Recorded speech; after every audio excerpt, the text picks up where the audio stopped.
Tubalamusiza mikono gyaffe abalungi akawungeezi k'olunaku olwaleero mukulikeeyo ku mirimu gye mutuusizaako engalo. Tubaaniriza mwenna abali ku Salt FM ku bugazi bwazo zonna omukaaga. Tubaaniriza mwenna abali ku Salt Television okuviira ddala ku Free to Air okutuukira ddala ku DSTV. Tubaaniriza mikono gyaffe abali emitala w'amayanja abatufunira ku YouTube ya Salt, abatufunira ku Facebook ya Salt, n'okusingira ddala bakasangwawo abali ku Salt Media App. Erinnya lya Mukama Festo lyebazibwa olunaku lugenze lutya. Mwebale ekisiibo, mwebale ekisiibo, mwebale okusaba, mwebale okusiiba, mwebale okunoonya Mukama. Erinnya lya Mukama lyebazibwe. Mbakulisaayo ababadde ku Canaan Land mukulikireyo ddala naye nga tetunnaba kugendayo eyo. Njagala kwaniriza abatuuse ku duty ate namwe abanyuse abali mu makubo abatambula mpola mpola naye nga otaddemu earpieces mu matu ng'ogamba sisobola kugenda nga siwulira misingi. Emisingi gyajjo bwe twagimalidde gyabadde gyokya ddala gwabadde muliro gwennyini naye nga bwetu bwe twagala okuba nti waliwo ekikweyongerako. Era tulina ekibuuzo wano ku Salt Media nga tubuuza nti b'owuliriza oba b'olaba ku TV oba ku radio bwe baba nga babayita bannamba emu ate gwe oli namba mmeka? Tetwagala kubeera mu namba emu ng'ate gwe oli namba lujega. Twagala tubeere namba emu nga Salt Media naye naawe ng'oli namba emu. Oteeka okubaako ekifo ky'otwala nga weeraga wekka. Awuliriza Salt FM zitabula, alaba Salt TV tabula, abeera emitala w'amanja ku Salt Media App kasitaba nga abeera ku Salt tabula. So njagala kwebaza omwana omuwala eyampeereza ka voice note ali mawanga g'ebweru eyo ng'onyonyola nti omaze emyaka 4 ng'owuliriza Salt naye obulamu bwo onyonyola obujulizi omuntu akoba bukoyi naga nti nkoye kanebakemu enkyo ojja kunyongera obujulizi. So bangi abalina obujulizi siffe tubukoze ng'abantu. Twebaza Katonda siffe ayi Mukama erinnya lyo liba ligulumizibwa olw'okubaako ettaffaali eriteekeddwa ku bulamu bw'abantu. Mwebale abatuuse waka abateeze Salt FM, Salt TV mu Central, mu East, mu North ne mu West ate ne mawanga agatwetoolodde. Tubaaniriza ddala. Mwebale abasabi, mwebale abasiibi mukulikeeyo ku Canaan Land then katowa Salt TV asobola otuteerako ku kifaananyi nga bwe kibadde ku Canaan Land. Mukulikireyo ddala. Tusabye ekigambo tukigabanye tugenda bwe tutyo okukulungula ennaku zaffe 40 tugenda kugamalako. Era twagala kubebaza okuba nti muli bakkakkamu. Anointing service olaba ng'etambula bulungi, masiki olaba nga abantu bazambala bulungi, buli kimu olaba nga kitambula bulungi.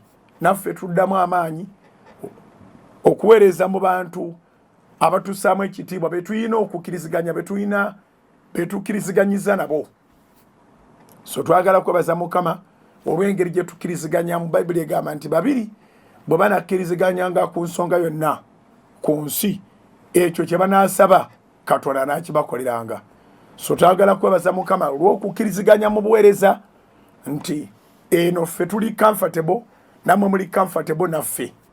Ekyo kyekireeta obujulizi, kyekireeta obuwanguzi. Nyini twazoogerako luli ne tugamba nti Mateyo 18 onyiriro lwe 19 Bayibuli egamba nti oba bannammwe babiri bwe banakkiriziganyanga ku kigambo kyonna ekyo kye basaba kinaabaweebwanga. Era nange nzikiriza nti nga mbakulembedde mu kusaba kuno n'okusiiba nammwe nga mukuyingiddemu bye mwagala nzikiriziganya nabyo era buli omu agenda kufuna by'ayagala. Mwebale okubanga wiiki mugijjumbidde si ye yagenze ewala naye eri mu maanyi mangi. So twabagamba nti Monday ejja kuba yakwanointinga, Tuesday yakwanointinga, Wednesday yakwanointinga, Thursday yakwanointinga, Friday yakwanointinga, Saturday tujja kumisinga okusisinkana naye nga tujja kuba mu kusaba n'okusiiba buli omu ng'ali gy'ali. Ate Sunday nga 14 Sunday ya wiiki eno zijja kuba 14 tujja kuba tusinkana ku Canaan Land mu maanyi amangi okwanointinga ensi n'ensi nga bwe kyakolebwa ku Sunday eri ewedde. Ekigambo kiri mu maanyi, kiri timely, omulamwa gwaffe buli omu agamba bannange Katonda ddala asome emitima gyaffe. Buli muntu ayagala okubanga Katonda abiyingiramu. Buli muntu yenna waali ayagala Katonda abiyingiremu. Era buli muntu yenna waali ayagala Katonda amugirewo ekivume. Every person, wherever they are, they want God to intervene and they want God to take away the reproach. God to intervene and God to take away the reproach. Weewaawo tugabana kunyiriri wano ne wali, naye tugenda tubeera ne season naffe netwewunyisa.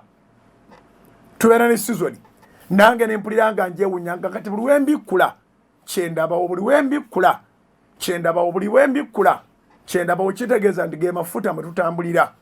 Buli wembikula ndaba kimu kyokka, Katonda bwe yabiyingiramu, Katonda bwe yajjawo ekivume. Ndaba Katonda bwe yabiyingiramu, Katonda bwe yajjawo ekivume. Buli wembikula ndaba Katonda bwe yabiyingiramu, ndaba Katonda bwe yajjawo ekivume. So n'ebibyo n'ebyoyo n'ebyoli n'ebyange n'ebyekkanisa n'ebyobuweereza n'ebyemirimu gyo n'ebya pulaani zo n'ebirooto byo byonna Katonda agenda kubiyingiramu era agenda kugirawo ddala ekivume. So mwebale okuŋŋaana ku Canaanland mu bungi bwe mutyo, mwebale okulaga ennyonta, nsaba Katonda abajjulizeewo Omwoyo Omutukuvu, mwebale okulaga enjala, nsaba Katonda abajjulizeewo ekigambo kye, kubanga gwe mugaati ogw'obulamu.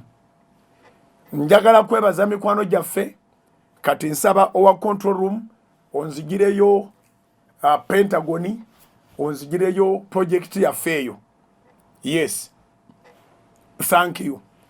Njagala kwebaza mikwano gyaffe ku bugazi bw'eggwanga lino abateekayo ssente. Mwebale nnyo, mwebalire ddala. Akawunti kati tuzirina eziwera, nti bw'obanga oli mu DFCU osobola okuteekerayo ku akawunti eyo eri mu DFCU. Bw'obanga oli mu Stanbic Bank osobola okuteekerayo mu Stanbic Bank. Bw'obanga oli mu Equity Bank osobola okuteekerayo mu Equity Bank. Bw'obanga oli mu Centenary Bank nga bulijjo osobola okuteekerayo mu Centenary Bank. Bw'obanga oli mu Bank of Africa osobola okuteekerayo mu Bank of Africa. Akawunti tetubeerangako na nnyingi bwe zityo, naye the noble cause has put us to that level. Nti tulinnye eddaala buli akawunti gye tutasuubira ntusobola n'okugulawo gye tuli, osobola okubanga ogonderwamu. So olaba nti tulumbye classes zonna, kubanga ku salt media bonna kwe bali. Nolwekyo buli muntu conveniently tugenda kubanga tugendaga mu maaso n'okuwa akawunti ezo conveniently, osobola okuteekayo ssente, omutima gwo ze gukugamba, Omwoyo Omutukuvu zaakulumiriza, engeri yonna gy'oyagala okuyingira mu projekiti ya Pentagon, Katonda akukkiriza. Kibeere ekyama kyo ne Katonda. Olwa akawunti ezo eziri mu banks ez'enjawulo, nolwekyo oba oli mulokole oba toli mulokole, naye ng'okiwulira oyagala okukumanya, toyagala kukumanya, kyama kyo ne Katonda, genda mu banka yo oteeke ku akawunti ya Prime Ministries International nga bweba ekuweereddwa. Nebaza Mukama nti ekyo kye tulaba ku TV kigenda kubeerawo mu buliwo. Kye tulaba ku TV kigenda kubeerawo mu buliwo butereevu. Bannamasaka mbatumiddeko, tubeetondera olw'okuba nti eddoboozi lya Star Times libadde libatawanyatawanyaamu, naye ndowooza twakikozeeko kyateredde. Ekifaananyi mbale mukiraba bulungi nnyo, naye mabegakawo ng'eddoboozi libatawanyaamu. So nga muwulirira ku leediyo mpolampola ekifaananyi wadde temuwulira ddoboozi naye ng'oga nti nze sooti gye njagala okulaba yokka.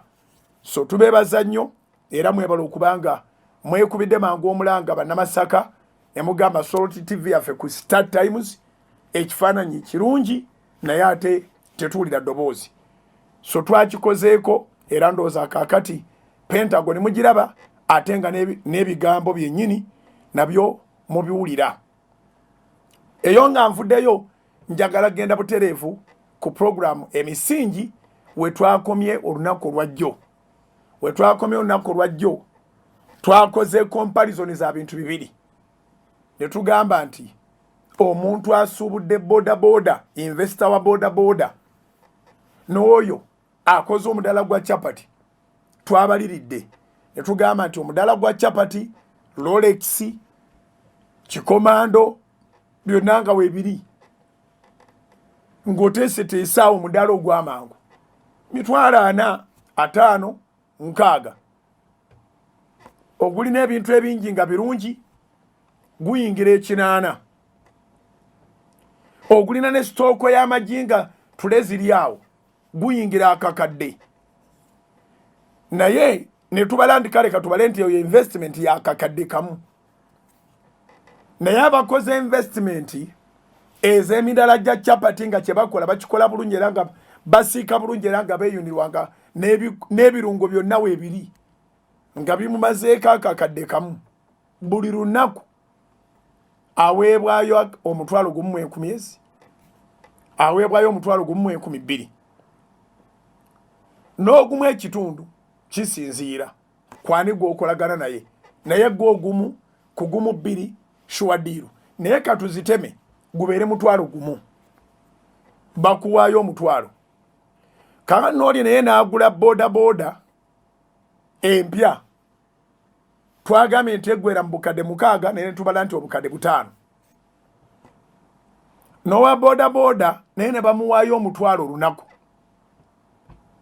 on average.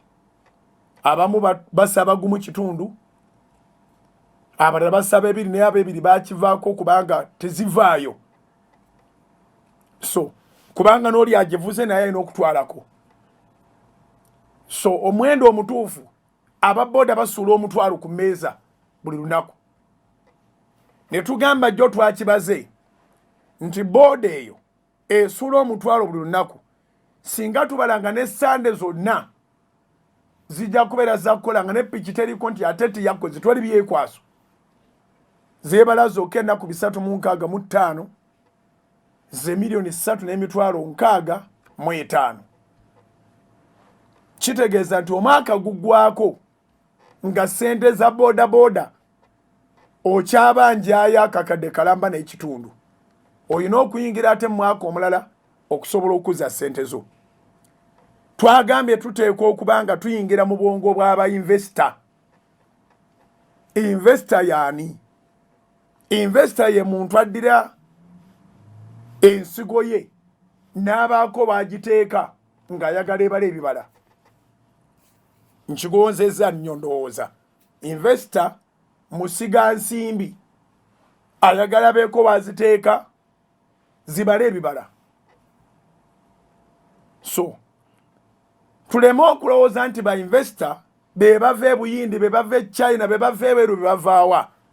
Awo wennyini wooli bw'obaako sente z'okwasizza okuva ku musaala gwo obanga olina ky'otunze mutunze ne mugabana ng'abooluganda w'ogenda okuteeka sente ezo oli investor.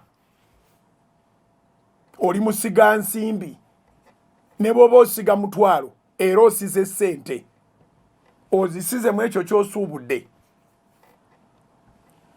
So musiga nsimbi ono asize mu boda tumubaliridde nti akomyawo miliyoni 3,665,000 mu mwaka. Ate ng'olwo tewaliwo okulwala teyagenda mu galagiti tewaliwo kizibu tebaagikwata. So ng'ebyo tebyewalika bw'oba obala okusiga sente mu boda ebyo birowoozeeko. Ne tugamba nti ate olinayo asiteeginze wamu asize akakadde kalamba weewaawo ng'emidala gya chapati tegiweza akakadde gibeera mu 6,000 ku 8 akakadde gwe gubanga buli kintu kyonna ky'osaba weekiri. Ono w'akakadde yakateeka mu mudala gwa chapati bamuwa naye mutwalo olunaku. Zonna twakoze round figure. Akakadde kano kaataddemu nga bamuwa mutwalo omwaka naye gwe tuba tumubalira naye abeera afunye emiliyoni 3,605 yakozesa kakadde yalinawo amagoba ga miliyoni 2,605 njagala okijjukire nti ono gwe tusaba omutwalo ate si wa musaala sente ez'amala kuzijjako atumibwa butumibwa nga bogamba wa taxi nti ojja kuleeta 18 so owomudaala naye bamutumye nolwekyo miliyoni 3,605 za boosi naye bw'ogenda okubalamu omwaka aba afissaako miliyoni 2,605 nga yateekamu kakadde aka mu mudaala gwa chapati ate oba bodaboda yagigula obukadde 5 y'omwaka aba afunye miliyoni 3,605 naye nga sente zikyalimu mu booda kumpi akakadde kalamba n'ekitundu ne tuddayo ku lunyiriri lwaffe bayibuli egamba bweti balukuteerayo ku Soroti TV nange kandusome wano bayibuli egambye bweti engero essula ya 8 okuva ku lunyiriri olw'omwenda okutuuka ku lw'11 byonna byangu olunyiriri lugambye olaba ku Soroti TV olaba mu bayibuli yo byonna byangu eri oyo ategeera era bya nsonga eri abo abalaba okumanya olunyiriro lw'10 lugamba nti mukkirize okuyigiriza kwange so si feeza n'okumanya okukira zaabu ennonde kubanga amagezi gasinga amayinja amatwakaavu n'ebintu byonna ebiyinziko okwegombebwa tebyenkanyankanyizibwa nago wangi kubanga amagezi gasinga amayinja amatwakaavu amakulu gaakyo nti oli okuwa gold wakiri akuwamu amagezi aganakuyamba okusima gold oli okuwa emmotoka oli okuwa ebyapa okuwa ennyumba ewedde wakiri akuwamu amagezi okuwa ku bintu ebyo ebikalu akatundu kye kavudde kagamba nti n'ebintu byonna ebiyinziko okwegombebwa tebyenkanyankanyizibwa nago engero essula 8 olunyiriri olw'10 mukkirize okuyigiriza kwange so si feeza n'okumanya okukira zaabu ennonde olw'11 kubanga amagezi gasinga amayinja amatwakaavu n'ebintu byonna ebiyinziko okwegombebwa tebyenkanyankanyizibwa nago amakulu gaakyo nti kino kye twafuna eky'okuyaayaana bakuweyo ke bakuwa akagwirawo tekizimba muntu ate tekizimba ggwanga kya bugagga ky'amaanyi okusooka okufuna okutegeera ku ekyo ky'ogenda okukola okusinga okufuna sente nga tonaba kutegeera ky'ogenda kukola kiwandiike kya bugagga ky'amaanyi okwo okusooka okutegeera ky'ogenda okukola okusinga okusooka okufuna sente nga tonaba kutegeera ky'ogenda kukola kyesimanyi oba abantu gye bali nga bangi abasobola okugamba nti kansooke nfuna okumanya kansooke nfuna okutegeera ku kyengenda okukola then ndyoke nfune capital kati challenge njitaddeyo ewuwo singa waliwo we bagenda okusomesa okumanya n'okutegeera ebyokukola nga waliwo ne we bagaba sente ez'okugenda okukola wadde temunaba kutegeera bye mugenda kukola wandibadde oddawa wangi nziramu ekibuuzo ndoza tikitegerekese bulungi waliwo ebifo bibiri ekimu kyakukuteeka buziba mu kumanya kyogenda okukola n'okukitegeera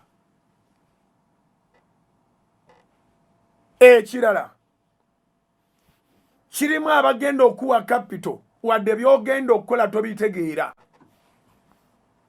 bw'obeera gwe olondamu kulagawa ogende wali okumanya n'okutegeera ebiteekeddwa okukolebwa oba ogenda ewali omudidi ogende wali omusente omusimbi omungi naye nga ebyogukozesa tobirina era nga tobimanyi so nzirawo ku bibuuzo bye nabadde njanukula jjo ekibuuzo kye nasoose okwanukula olinga agamba nti kituufu omusaala tegulimu bugagga kituufu omusaala tegugaggawaza kubanga bagagga bangi ba inspirational speakers motivational speakers bonna boogera ekigambo kyekimu no one can get rich through the salary olw'okuba nti tebalina budde bukirambula bulungi kugwayo abantu batandise okulizayininga nga bava ku mirimu gyabwe nti omusaala tegugaggawaza naye nga gye balaga tebamanyiiyo tutegeregana abalala nga babuuza ekibuuzo lwaki bye bakola tebisobola kuyimirira bulungi ne bibeera side income ng'omusaala gwabwe gutambula bye bakola tebisobola kuyimirira bulungi kubanga era bagamba si byangu naye bayibuli etuwadde ansa engero essula 8 olunyiriri olw'omwenda bayibuli egambye bweti byonna byangu ani gwe byanguyira eri oyo ategeera era bya nsonga eri abo abalaba okumanya kye balaba ng'ekitali kya nsonga mwatu kya nsonga eri oyo alaba okumanya bangi abalaba ng'okola omudala gwa capati temulimu nsonga bangi abalaba ng'okusiika ebyokulya n'obitembeya temulimu nsonga emirimu mingi eginyoomebwa waakiri wandiyanjudde nti wafunayo emmotoka n'ogiwandiisa mu uba ekuleeterayo sente kwegamba side income ekuweesa ekitiibwa bw'ogyogerako naye otegedde sente mmeka ze wateeka mu mmotoka eyo otegedde singa batemaatema sente ezo wandizisaasaanyiza mu bintu bingi ne zikuleeteranga amagoba mangi on a daily basis okusinga kampani gye wawandiisaamu emmotoka yo era nga kampani bw'oginyumya mu bantu oweebwa ekitiibwa naye nga tofirwa future wangi eri emirimu gye twagala okunyumya tusanyuse abantu nabagamba nga tumaliriza wiiki ewedde nti ebintu bibiri by'olina okwewala mu nsi ekisooka okulowooza mbu tolina ky'osobola ekyokubiri okukolera bakuwaane okukolera bakulabe okukolera abantu abalala mu kifo ky'okukola ove mu nnaku yo kkiriza nti olina ky'osobola ekirala kkiriza nti ky'ogenda okukola teweetaaga bantu kubanga bakuwaana kola kubanga Katonda ayagala okole yagamba nti anaawanga omukisa emirimu gy'emikono gyaffe tiyagamba nti anaawanga omukisa emirimu gy'abavuga ennyonyi bokka tiyagamba nti anaawanga omukisa emirimu gy'abavuga baasi oba trailers bokka tiyagamba nti anaawanga omukisa emirimu gy'abo abatunda amafuta abalina petrol stations oba ebimotoka ebigasomba nedda tayogerangako bw'atyo yagamba anaawanga omukisa emirimu gy'emikono gyaffe ebiseera bisinga twagala kukola to impress other people. Ebiseera bisinga twagala kukola to please other people. Era kinyuma nga bwe twayogera mu njiri ku Sunday, okwezuula n'okola ky'otagenda kwejjusa. Twakyogerako naye tujjagera nga twongera okyogerako. Okwezuula n'okola ekikusanyusa. Ekikusanyusa mu buli ngeri yonna, amagoba gatandikira mu kuba nti gwenyini oli musanyufu. Amagumba go gabeera malamu, ebirowoozo byo bibeera biramu, obulamu bwo bubeera bulamu. Munda mu ggwe oba olinamu obulamu bungi kubanga ky'okoze nga tekinama nakuwa ssente za mpeke. Okoze ky'oyagala. Olina okwagala muli n'okuyaayaana nti omulimu gwange tomala gakola wabula okoze ky'osanyukira. So si kukola balala kye bayinza okuba nga basanyukira. Naku zino njogera n'abaana, omwana n'akubulira kyakola n'omubuuza nti wasoma ki? N'agamba nasoma kino. Ekyo kyali ky'abazadde bange n'enkiteeka wali. Kale kino kyegamba kyendimu, kyenjagala osabire kubanga kyensanyukira, kyekyange. Tulina abaana bangi abasomya amateeka nga tagaagala. Tulina abaana bangi abasomya accounts nga tebamwagala. Tulina abaana bangi abasomye kino nakiri ng'akisomera taata, ng'akisomera maama. Kigwanira omwana nno okumuwa guidance nga ne passion ye etegerekese. Oluusi twagala abaana batusikire. Twagala abaana batwale maaso kye tubadde tukola. Naye nga nabo babatonda okubaako kye batwala maaso ekyabwe ku bwabwe. Nga nabo baliko kye babatonda okubaako kye batandika. Kisobokera ddala okuba nga n'atwala mu maaso ky'okola si wa musaayi gwo. Wangi?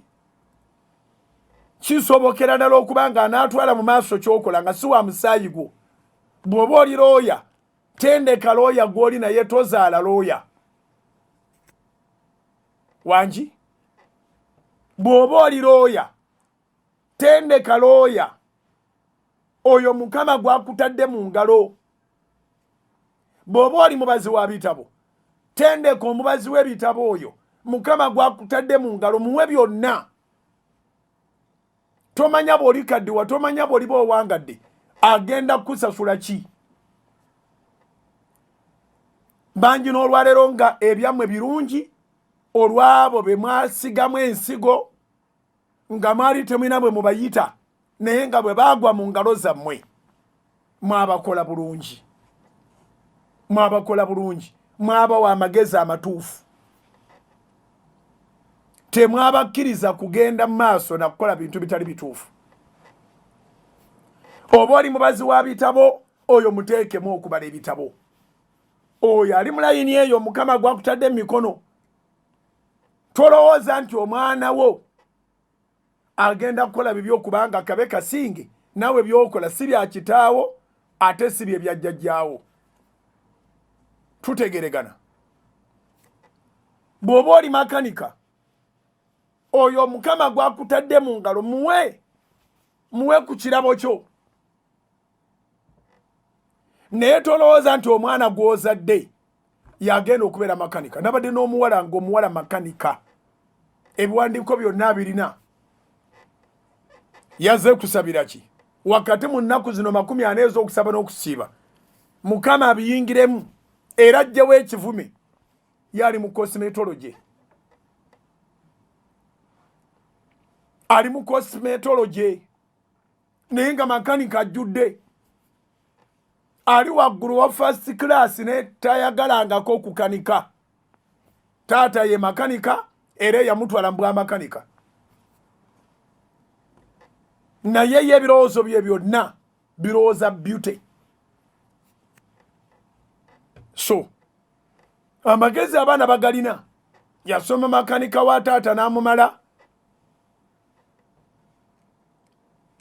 n'akwasaganya cosmetology naye yamumala kati ayagala mukama abiyingiremu abimuweremu omukisa.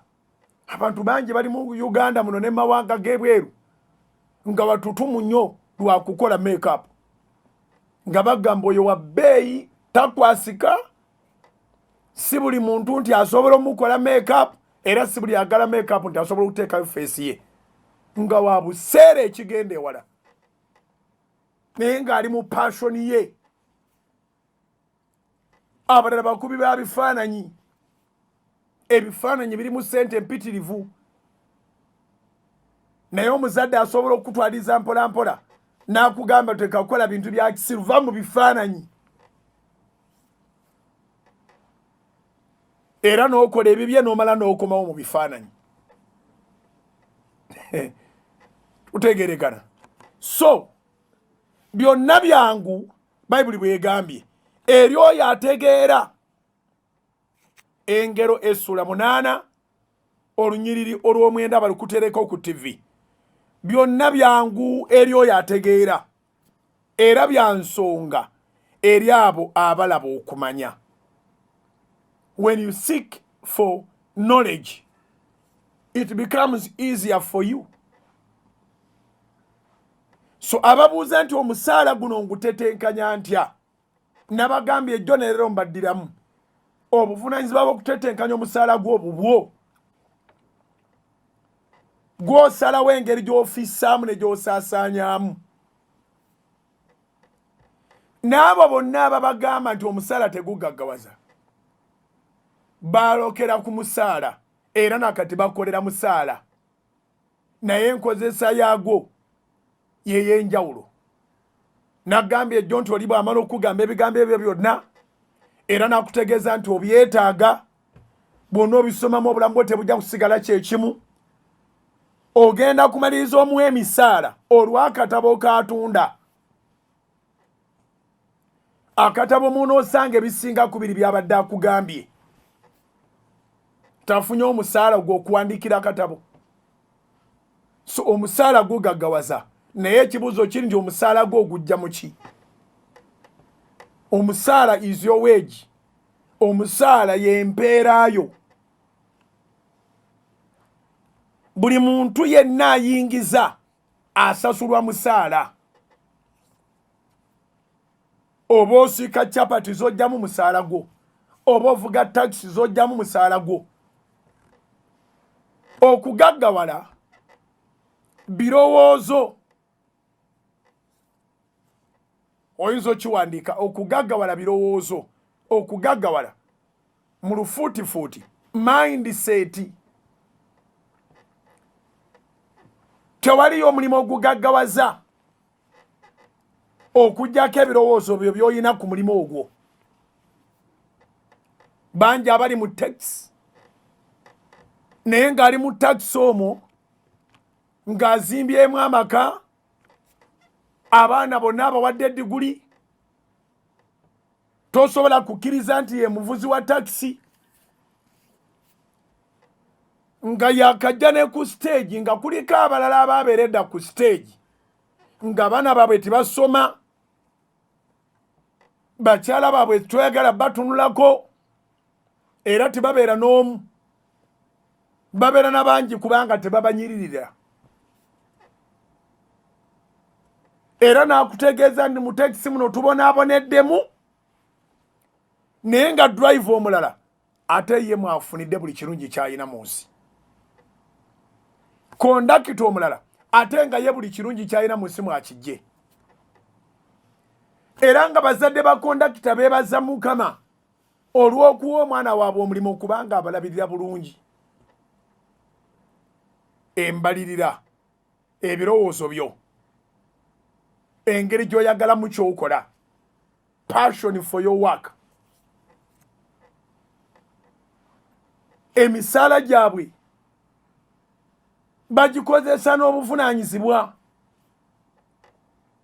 Kyagenda okuteekamu ssente aziteekamu n'okutegeera. aziteekamu n'okutegeera. Bayibuli egambye engero 8 olunyiri olw'omwenda byonna byangu. Amakulu gaakyo nti olwaleero mu pulogulaamu y'emisingi tugenda kumenyawo ekigambo ekyo kye twogera ennyo, nange nkyogera bulijjo. Oli n'agamba nti bannange radio, TV, abakozi staff obikola otya? Nange nenziramu nti si byangu. Si byangu. Obalansinga otya enjiri ate n'omanaginga ne bino todamu nti si byangu. Buli lunaku okuyiga tekugwayo. Kyetuyiga olwaleero kigambye byonna byangu. Wangi byonna byangu eri oyo ategeera. Byonna byangu eri oyo ategeera. Era bya nsonga eri abo abalaba okumanya. Abalaba nti byokola si bya nsonga. Era tekibakakatako okubiyita eby'ensonga. Wangi abalaba nga byotaddemu ssente si bya nsonga. Era tekibakakatako okubiyita eby'ensonga. Those who cannot acknowledge what you do, those who cannot accredit what you do, they are not entitled to. But do you acknowledge, do you credit what you do? That is the most important thing. Ebirowoozo by'oku mulimu gwo biri ki? Baleke baseke nti oli mu kabalagala. Baleke baseke nti oli mu mandaazi. Baleke baseke nti gwe wenna ne diguli oli mu restauranti. Baleke baseke gwe wenna n'obuyigirize bwo oli mu kukanika. Baleke baseke nti gwe wenna n'obuyigirize bwo oli mu kuba bifaananyi. Baleke baseke nti gwe wenna n'obuyigirize bwo oli mu kutembeeya. Tunoonya misaala mu nsi muno. Tewali n'omu mu nsi atakolerera weegi. Taliyo. Tuwali n'omu mu nsi atakolerera musaala. Neyazimba amayumba kwosula. Naye gamuwa omusaala okuyita mu renti gw'omuwa. Nolwekyo kino njagala nsooke nkirongoose. Statement egamba teri musaala gw'ogaggawaza. Oyina ogigenda ebuziba. Teyina kukoma bukomi kungulu. Era nze ne bagamba nti teri ssente ntono. Naye nga betugambye nti byonna byangu eri oyo ategeera. Si ffe tugambye. Bayibuli yegambye. Engero za Sulemaani. Engero Essula 8 olunyiri olw'omwenda. Byonna byangu eri oyo ategeera. Teri mulimu gwa ssente ntono eri oyo ategeera. Kubanga nze bana bange mbatuuza ne bagamba nti lwaki tosenguka. Sente ze tukusasula zigenda kukubeerera ntono kubanga basalawo okuvanga maganjo matugga ng'okulira lubaga lungujja ku Soroti FM. Erina bw'oba oyinayo enjuuyo pangisa wano okumpi n'omulimu. Sente z'ogaba mu kkubo zisigale mu nsawo. Eri onoogendanga ku wiikendi. Abantu obasanga nga yogera ni munnange emirimu misaala mitono bagaba emitwalo 6 gyokka nkolera Nakawa nva Nsangi. Ova Nsangi Kitemu okolere Nakawa ku mitwalo 6. Oyagala nannyini kutandika mulimu akuwa miliyoni nga 2. Gwe senguka vaayo Nsangi vaayo Kitemu. Sembera wali Nakawa mu zooni mwennyini mwokolera mwobonoonye ennyumba. Toyina bingi by'oyagala mwononya w'oyo watulo. Wangi bano abaana abavudde wano abagenze mawanga ga Buwarabu beetegereze. Ani akomawo n'ebitanda ku nnyonyi? Ani akomawo n'ezisofa seti ku nnyonyi? Ani akomawo n'ezi TV ku nnyonyi? Kubanga bakola omulimu gwabwe n'okutegeera. Tebagenda kugula bintu kujjuza mayumba. Bagenda kukola. bwe bafuna we beebaka mu kiyumba gy'akolera oba wonna watetenkanyiza anoonya we yeebaka wokka teyagenda kukola makaba muwaane era bwe mumwaniriza ku kisaawe abeera na nsawo ya ngoye ze ebisigadde bw'abanga abyetaaga kati akomyewo okwabwe anaafuna ebitanda ebirungi anaafuna entebe ennungi naye wali abaana bali ku ŋŋombo emu kola ng'omuddu olye ng'omwami kola ng'omuddu olye ng'omwami tewali agenda kwongera musaala kubanga oviira wala bw'obanga okolera ku soloti gyengerezaako naye gwe twala ekyokulabirako kyeyo yonna gy'oli bw'obanga okolera ku soloti naye ng'ova busunju buli lunaku ffe tukole tutya wangi ova busunju okolera ku soloti oyagala tukole tutya nolwekyo byonna byangu Sulemaani yeebale amagezi Mukama ge yamuwa byonna byangu eri aliwa eri oyo ategeera byonna byangu eri oyo ategeera era bya nsonga eri abo abalaba okumanya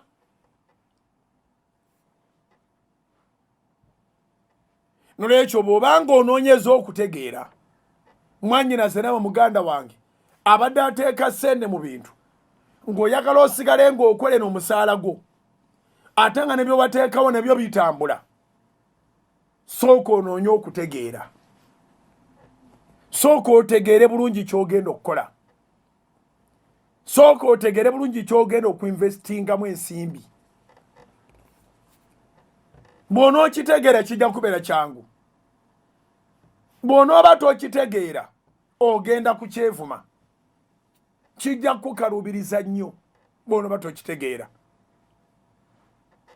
ojja kwogeranga nti kizibu kati ffe abamu twogera nti bizibu kusanyusa batuwulira ekyo nakyo njagala okigenderere abantu bagamba nti bizibu nga banoonya kusanyusa ggwe kubanga banagamba nti byangu ate ogenda fuuka muzibu naawe bw'ogenda ofuuka ekizibu kyabwe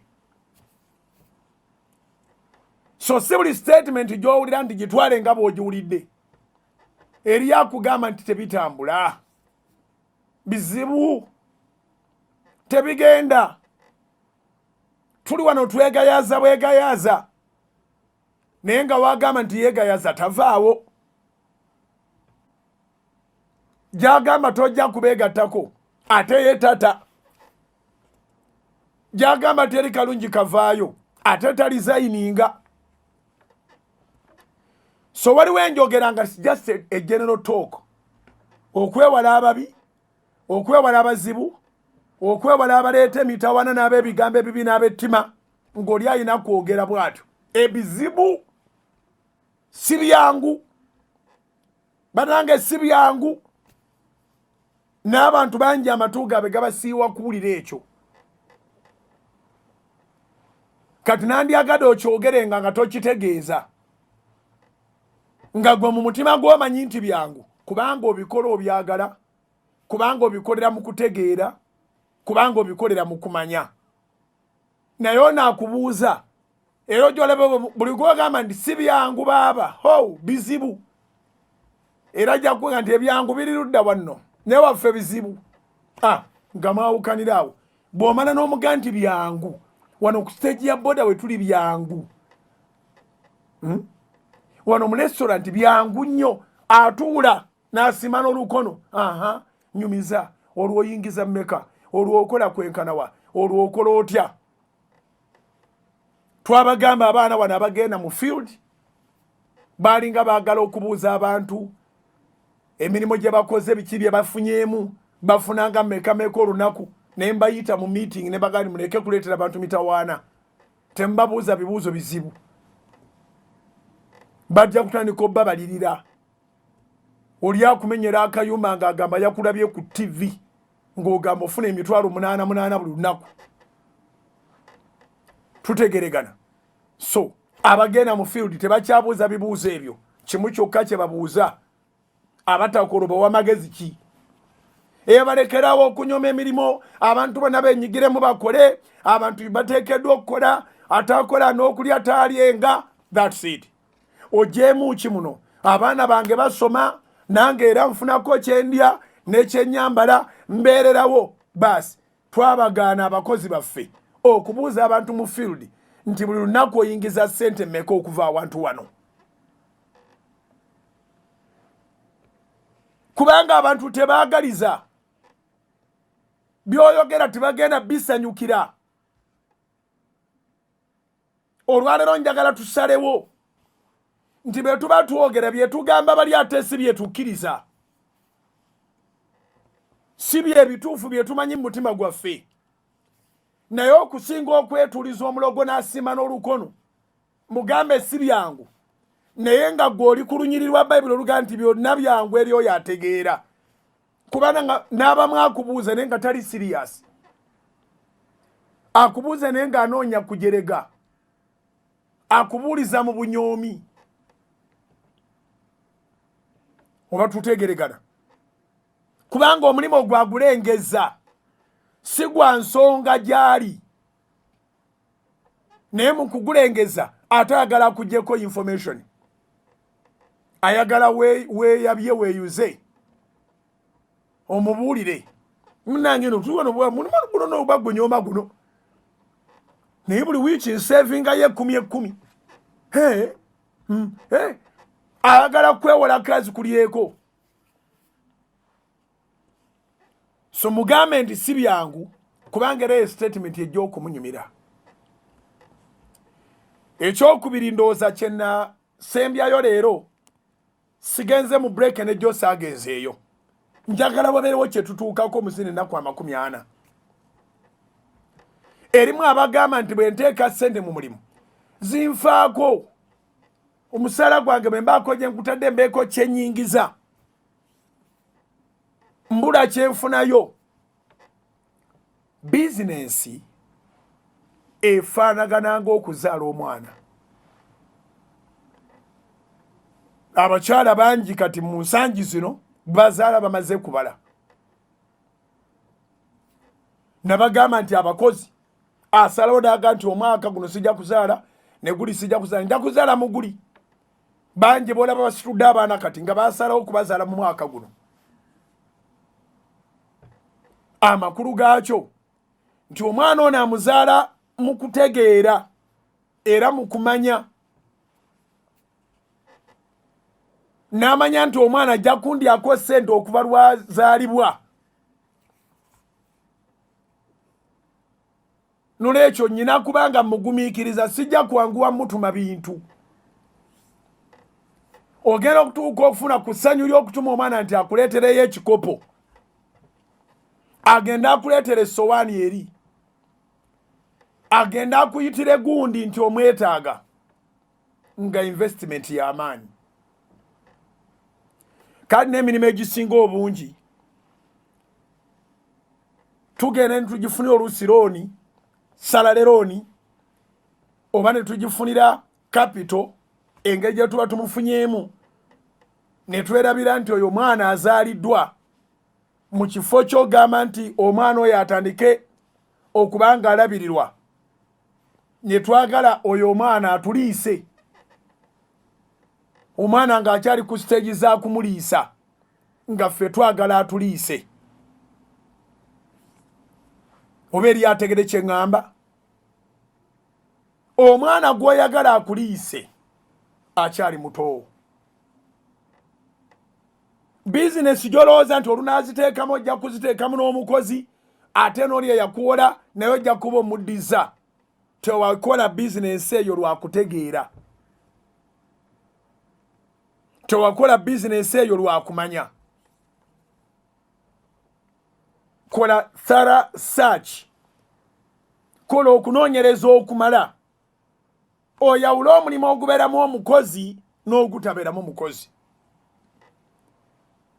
oyawule omulimu ogusobola okubaako kye gukukwatirako mu bwangu n'ogutasobola kubaako kye gukukwatirako mu bwangu omanyi omulimo gw'onokwatirako okumala ebbanga era oguwe n'ebbanga. Ndabira kubajja wano ku social media nga baleese ebirango bangi balowooza nti olulanga ekirango bwe pa nga bakasitoma bayiika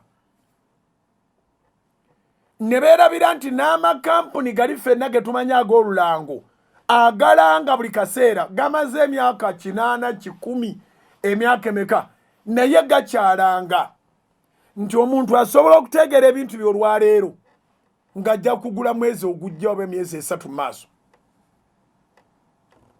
Sebiseera bisinga abalanga nga balowooza nti olulanga that investment mangu ago ng'ekuleetera bakasitoma z'onoddamu n'okusasula kulanga okulala zijja bazivuddeko abo abajja. Ogenda olaba ng'alanzeeyo katono ng'akivuddeko ate bamala okukivaako nga batandika n'otukubira amasimu. Bane twawulirako nga mulanga ekintu gundi kye mwali mulanga akitundu oba yali akikola abeera luddawa. So kikulu nnyo okutegeera ky'ogendamu, kikulu nnyo okuba n'okumanya mu ky'ogendamu. Twasoma olunyiriri terulinva mu mutwe, olunyiriri luli mu kitabo ky'Engero essula 22 olunyiriri olw'omwenda olugamba nti olaba omuntu anyiikira mu mirimu gwe. Olaba omuntu anyiikira mu mulimu gwe aliyimirira mu maaso g'abakabaka so taliyimirira mu maaso g'abakopi. Olaba omuntu anyiikira mu mulimu gwe. Proverbs 22:29 Engero 22 olunyiriri olw'29. Olaba omuntu anyiikira mu mulimu gwe aliyimirira mu maaso g'abakabaka taliyimirira mu maaso g'abakopi. Tutegereganye. Gwagamba nti bwe ntandikawo emirimu gyange ginfaako neneekanganga nsigaddeyo ku musaala nga side income egaanye. Side income tegaana naye okutegeera ky'okola as a side income. Olunyiriri lwatugambye mu Ngero 8 lutugambe bwe ruti nti olunyiriri lwa 10 mukkiriza okuyigiriza kwange so si feeza n'okumanya okukira zaabu ennonde.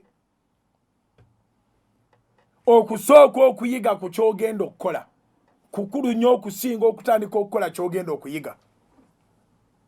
Wangi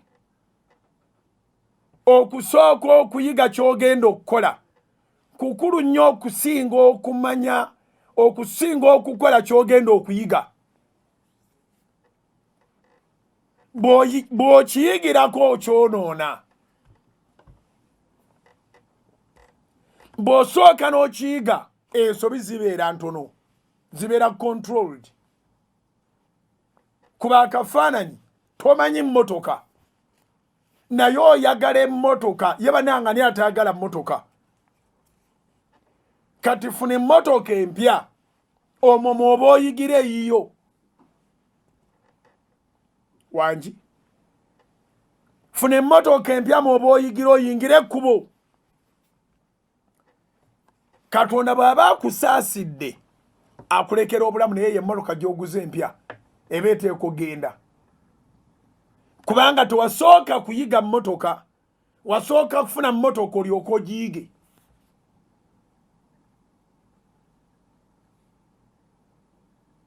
Ebintu byetaagako okutegeera. Olunyiriri lugambye Engero essula 8:9 byonna byangu eri oyo ategeera era bya nsonga eri abo abalaba okumanya. So singa osooka kugula mmotoka awo wennyini w'ogigulidde osasudde cash kaadi yiye eri mu manyago naye bw'oyingira ekkubo eggweera waawo bw'eba tekututte. so nga ate singa osoose n'obanga atalina ssente za mmotoka n'ogenda oyige okukozesa emmotoka ku luguudo era kyova olaba abateekawo driving school banyiiza oyinza okulwayo tebakukkiriza kwonoona mmotoka yaabwe olowooza gwovuga kumbe instructor yavuga gweweebunya bwebunya nga si gwosibye naye ng'eyimiridde bawaayo emmotoka zaabwe abantu bayigiremu zandibadde zoononeka n'okuggwawo ne ziggwawo naye tebakuwa chance eyo instructor akubeera ku kido akubeera ku taya instructor yavuga emmotoka eya driving school so si laana naye bw'olaga nti kyokola okyagala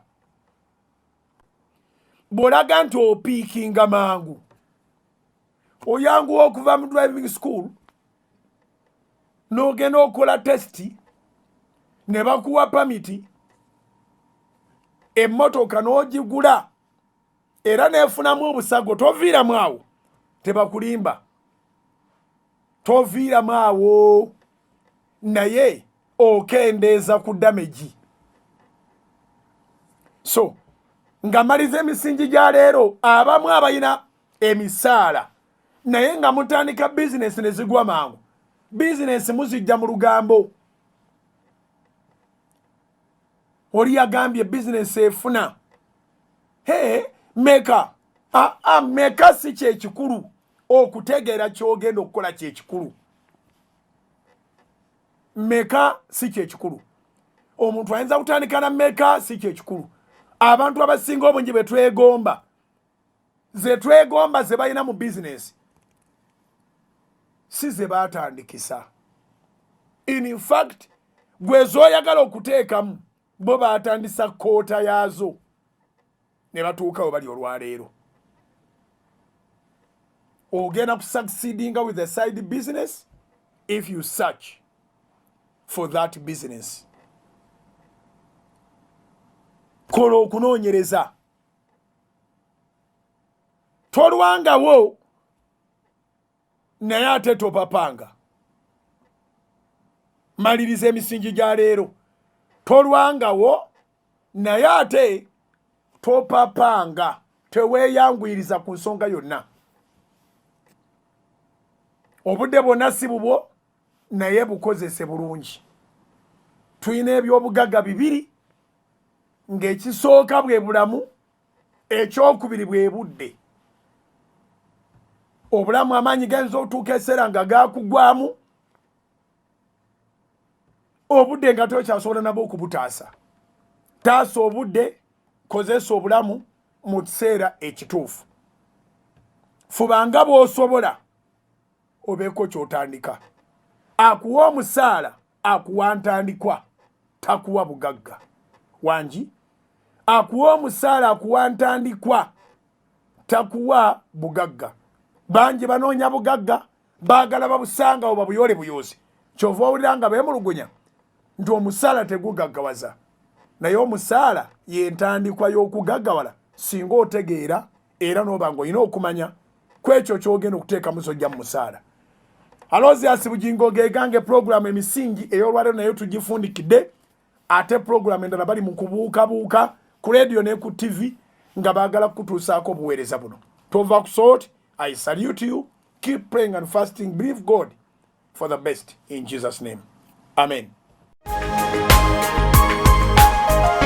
Soul Television, Femunyo.